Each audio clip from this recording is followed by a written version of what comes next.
আসসালামু আলাইকুম। সবার আগে বাছাই করা 10টি আন্তর্জাতিক খবর জানিয়ে দেব। প্রথমেই থাকছে শিরোনাম।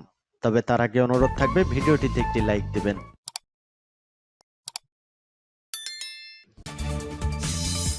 দখলদার ইহুদিবাদী ইসরায়েল এবং ফিলিস্তিন পুরোদমে যুদ্ধ চলছে। এই মুহূর্তে আমাদের হাতে এসেছে ভয়ঙ্কর গুরুত্বপূর্ণ সংবাদ। আলহামদুলিল্লাহ, রমজানের তারাবি নামাজ শেষেই দারুণ গুরুত্বপূর্ণ সংবাদ এসেছে। আমেরিকার সাম্প্রতিক হস্তক্ষেপে ইসরায়েলের অস্তিত্ব ধ্বংস হওয়ার কারণ। এরপর জানাবো, রাশিয়াকে ঠেকাতে 5 লাখেরও কম সেনা প্রয়োজন বলছে ইউক্রেনের সেনাপ্রধান।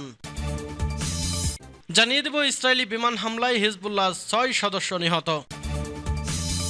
এরপর জানাবো, আরব দেশগুলো প্রথমবারের মতো ইসরায়েলকে স্বীকৃতি দিতে প্রস্তুত বলছেন বাইডেন। এদিকে ইতালিতে প্রথমবারের মতো মাইকে আজান। এবং সর্বশেষ জানিয়ে দেব, ক্রিমিয়া সাগরে বিধ্বস্ত হলো রুশ সামরিক বিমান। এতক্ষণ শুনছিলেন সংবাদ শিরোনাম, এখন বিস্তারিত। অনুরোধ থাকবে ভিডিওটিতে একটি লাইক দিন, কমেন্টস করে জানিয়ে দিন আপনি কোন জেলা থেকে বা কোথা থেকে এই সংবাদটি শুনছেন। ভিডিওটি শেয়ার করে দিন আপনার ফেসবুক সোশ্যাল মিডিয়ায়। ভিউয়ার্স, আজকের সংবাদের সব থেকে গুরুত্বপূর্ণ বিষয় হচ্ছে ইসরায়েল পুরোপুরি ধ্বংসস্তূপে পরিণত হওয়ার শঙ্কায় রয়েছে। এর অন্যতম কারণ হচ্ছে আমেরিকা সম্প্রতি ফিলিস্তিন এবং ইসরায়েলের এই যুদ্ধে হস্তক্ষেপ করে ফিলিস্তিনি মুসলিমদের বিরুদ্ধে অবস্থান নিয়ে ইসরায়েলের পক্ষ নিয়ে যুদ্ধ উস্কে দেয়। আমেরিকার এই হস্তক্ষেপ আগুনে ঘি ঢালার মতো অবস্থা হয়েছে, যে কারণে দখলদার ইহুদিবাদী ইসরায়েল পুরোপুরি ধ্বংসস্তূপে পরিণত হওয়ার আশঙ্কায় রয়েছে। অপরদিকে আনন্দের সংবাদ হচ্ছে, ইতালিতে প্রথমবারের মতো মাইকে আজান দেওয়া হয়েছে। ইনশাআল্লাহ অচিরেই সারা বিশ্বে মুসলিমদের আধিপত্য বিরাজ করবে। এতে আপনি কি একমত? তাহলে এই ভিডিওটিতে একটি লাইক দিন এবং আপনার মতামত লিখে জানান। আমেরিকাতিক হস্তক্ষেপে ইসরায়েলের অস্তিত্ব বিপন্ন হওয়ার কারণ। এক্স সোশ্যাল নেটওয়ার্ক ব্যবহারকারী এক ইরানি তার টাইমলাইনে ইহুদিবাদী ইসরায়েলের প্রতি মার্কিন সার্বিক সহযোগিতা সম্পর্কে লিখেছেন, ইসরায়েলকে বাঁচিয়ে রাখার জন্য ওয়াশিংটন প্রয়োজনে নেতানিয়াহুকেও বলি দিতে প্রস্তুত। আব্দুল রহিম আনসারি নামের ওই এক্স পেজ ব্যবহারকারী ইরানি লিখেছেন, গাজা যুদ্ধের 6 মাস কেটে গেছে। এত নৃশংস গণহত্যা, এত নিষ্ঠুরতা, ফিলিস্তিনি নারী ও শিশুদের উপর নির্বিচার হত্যাকাণ্ড চালানো সত্ত্বেও আমেরিকার কোনো সরকারি কর্মকর্তার কাছ থেকে টু শব্দটিও শোনা যায়নি। কিন্তু এখন যেহেতু ইসরায়েলের অবস্থা বিপজ্জনক হয়ে উঠেছে, ডান বামের সবাই যুদ্ধ বন্ধের ব্যাপারে উঠে পড়ে লেগেছে। নিরাপত্তা পরিষদের প্রস্তাবে আমেরিকা ভেটো দেয় না। এমনকি ট্রাম্প, যিনি ইসরায়েলকে অনন্য সেবা দেওয়ার জন্য বিখ্যাত, তিনিও যুদ্ধ বন্ধ করার আহ্বান জানাচ্ছেন। বাইডেন সরকার পরোক্ষভাবে নেতানিয়াহুকে অপসারণেরও চেষ্টা করছে। কিন্তু কেন? কারণ ইসরায়েল এখন অস্তিত্ব সংকটে ভুগছে। প্রয়োজনে তারা নেতানিয়াহুকেও বলি দেবে। রাশিয়ায় 5 লাখেরও কম সেনার প্রয়োজন বলছেন ইউক্রেনের সেনাপ্রধান।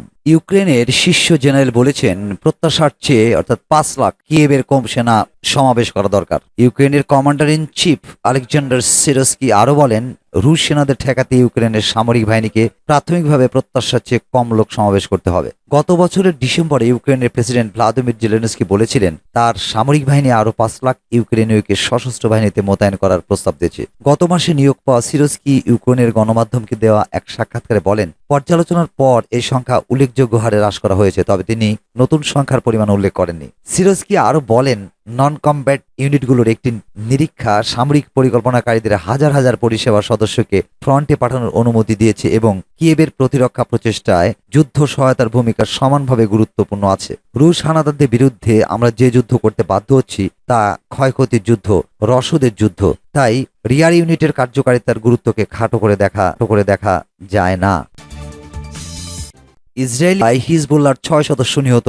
লেবাননের সশস্ত্র গোষ্ঠী হিজবুল্লাহ বলেছে, ইসরায়েলি বিমান হামলায় তাদের 6 সদস্য নিহত হয়েছে। টেলিগ্রামে গোষ্ঠীটি নিহত সদস্যদের নাম জানিয়েছে। তারা হলেন আহমেদ জাওয়াদ শেহিমি, মুস্তাফা আহমেদ মাক্কি, ইব্রাহিম আল জেইন, আলী মোহাম্মদ আল হাফ, মুস্তাফা আলী নাসিব এবং আলী আবদেল হাসান নাইম। ইসরায়েলি সেনাবাহিনী সিরিয়ার উত্তরাঞ্চলের শহর আপেল্লোর একটি লক্ষ্যবস্তুতে রাতভর বিমান হামলা চালালে কয়েক ডজন লোক নিহত হয় বলে জানা গেছে। লেবাননের গণমাধ্যম জানিয়েছে, সকালে দক্ষিণ লেবাননে একটি গাড়িতে পৃথক হামলা চালানো হয়। ইসরায়েল নিয়মিতভাবে দক্ষিণ লেবাননের অঞ্চলগুলিতে আঘাত হানে এবং গাজায় যুদ্ধ শুরু হওয়ার পর থেকে মাঝে মাঝে সিরিয়ার লক্ষ্যবস্তুতে হামলা চালাচ্ছে। এদিকে হিজবুল্লাহ বলেছে, তারা অধিকৃত গোলান মালভূমির উত্তরে ইসরায়েল অধিকৃত শেবা হামসের জিবদিন ব্যারাকে দুটি পৃথক ক্ষেপণাস্ত্র হামলা চালিয়েছে। হিজবুল্লাহ এবং ইসরায়েলি সেনাবাহিনী অক্টোবর থেকে সীমান্তে নিয়মিত গুলি বিনিময় করছে। আরব প্রথমবারের মতো ইসরায়েলকে স্বীকৃতি দিতে প্রস্তুত বাইডেন। মার্কিন প্রেসিডেন্ট জো বাইডেন বলেছেন, সৌদি আরব ও অন্যান্য আরব দেশ ইসরায়েলকে পুরোপুরি স্বীকৃতি দিতে প্রস্তুত। বৃহস্পতিবার রাতে অফ ক্যামেরা তহবিল সংগ্রহ অনুষ্ঠানে তিনি একথা বলেন বলে ওই কক্ষে অবস্থানরত সাংবাদিকদের বরাতে জানিয়েছে রয়টার্স। খবর অনুসারে বাইডেন ইসরায়েলের জন্য গাজা পরবর্তী পরিকল্পনার আহ্বান পুনর্ব্যক্ত করেছেন, যার মধ্যে দ্বিরাষ্ট্র সমাধানের জন্য একটি ট্রেন অন্তর্ভুক্ত রয়েছে। গাজায় ফিলিস্তিনি বেসামরিক নাগরিকদের রক্ষায় প্রচেষ্টা জোরদার করতে ইসরায়েলের প্রতি প্রকাশ্যে আহ্বান জানানোর জন্য বাইডেনের ক্রমবর্ধমান ইচ্ছার প্রতিফলন ঘটেছে এই মন্তব্যে। বাইডেন বলেন, আমি এখনই বিশদে যাব না, কিন্তু আমি সৌদি আরব এবং মিশর, জর্ডান ও কাতার সহ অন্যান্য আরব দেশের সঙ্গে কাজ করছি। তারা প্রথমবারের মতো ইসরায়েলকে পুরোপুরি স্বীকৃতি দিতে প্রস্তুত। ইতালিতে পরের মতো মাইকে আজান। প্রথমবারের মতো মসজিদের মাইকে আজান দেওয়ার অনুমতি দিয়েছে ইতালি সরকার। মঙ্গলবার দেশটির পালেরমো শহরের একটি মসজিদের মাইক থেকে সুমধুর কণ্ঠে আজানের ধ্বনি ভেসে ওঠে এবং আজান দেন একজন মুয়াজ্জিম। 2 লক্ষেরও বেশি মুসলমান বসবাস করেন ইতালিতে। স্থায়ী ও অস্থায়ী সব মিলে দেশটিতে মসজিদ রয়েছে কয়েকশো, কিন্তু মসজিদ থাকলেও এতদিন মাইকে উচ্চ স্বরে আজান দেওয়া আইনত নিষিদ্ধ ছিল। তবে এবার প্রথমবারের মতো ইতালির মসজিদে আজান দেওয়ার অনুমতি মিলেছে। পবিত্র রমজানে সিসিলির পালেরমো শহরের একটি মসজিদে আজান দেওয়ার অনুমতি দেওয়া হয়। এতে সন্তোষ প্রকাশ করেন দেশটির মুসলমানরা। 26 মার্চ যখন মসজিদে উচ্চস্বরে মুয়াজ্জিন আজান দেন, সে সময় পালেরমো শহরের মেয়র সহ গুরুত্বপূর্ণ প্রশাসনিক ব্যক্তিরা উপস্থিত ছিলেন। মসজিদে আজান দেওয়ার অনুমতি এমন সময় এলো যখন দেশটির বিভিন্ন শহরে স্থানীয় মেয়ররা বহু মসজিদ বন্ধ করে দিয়েছেন। যদিও জানা যায় দেশটির মনফালকনে বন্ধ করে দেওয়া 2টি মসজিদ আবারও খুলে দেওয়ার আদেশ দিয়েছে ইতালির সুপ্রিম কোর্ট। সিসিলি প্রদেশে 831 সাল থেকে 1061 সাল পর্যন্ত মুসলিম আমিরদের শাসন ছিল। বর্তমানে সেখানে ইসলামিক চর্চার অনুমতি মেলায় খুশি মুসলিমরা। তাদের আশা, গোটা দেশেই উচ্চস্বরে মসজিদে আজান চালু হবে।